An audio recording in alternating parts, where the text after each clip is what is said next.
When it comes to fearsome creatures that lurk beneath the waves, sharks have long held the upper hand in everything from horror movie casting to real-life beachside nightmares. But they're not, of course, the only deadly predators at the top of the underwater food chain.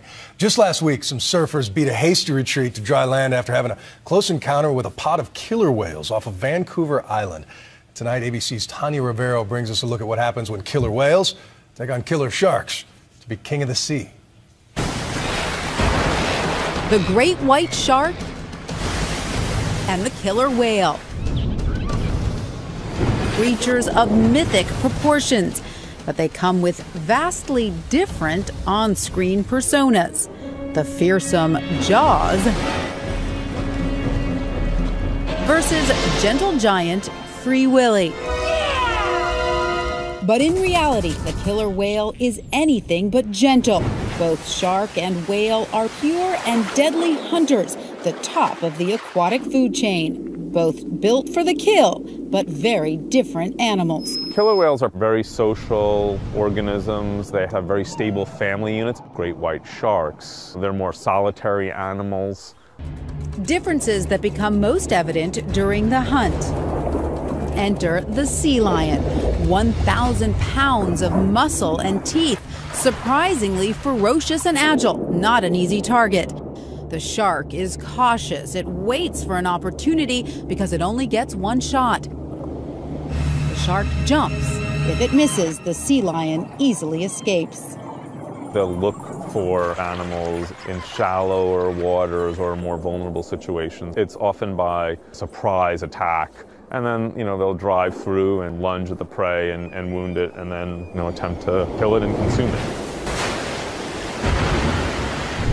What surprises many is that it is actually harder to survive a pod of killer whales than escape from a great white.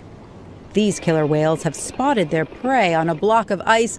With chilling precision, they line up and strike, using their tails to create a wave. It's too small and the sea lion is able to cling to the ice, but the pod is patient and determined. After repeated attacks, the sea lion cannot hold on. It is held underwater till it drowns. Killer whales have very different and highly adapted foraging techniques. They will feed in a very coordinated fashion. For the hunt, sharks rely on instinct.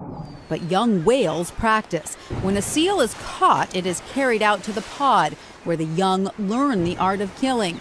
And for the killer whale, it is an art that is constantly evolving. They adapt to certain conditions and then proliferate those behaviors through time and then pass them on. It's like cultural transmission. It's learned behavior that they're passing on from generation to generation. At 30 feet long, weighing 20,000 pounds, it is an eating machine, sometimes even consuming other whales. We've seen killer whales attack all sorts of other baleen whales. It's just part of their prey.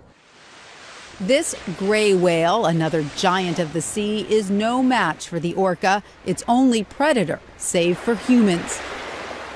But what happens when the killer whale and the great white turn on each other?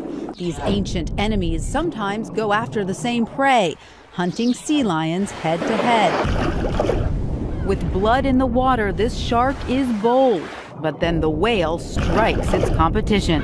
They're striking animals. How fast they can move when they actually make the determination to attack their prey is remarkable.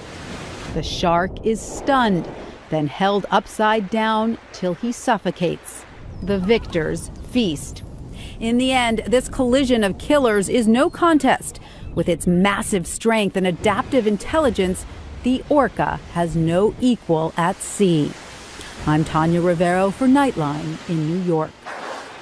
And the next episode of Built for the Kill airs Monday, March 4th on Nat Geo.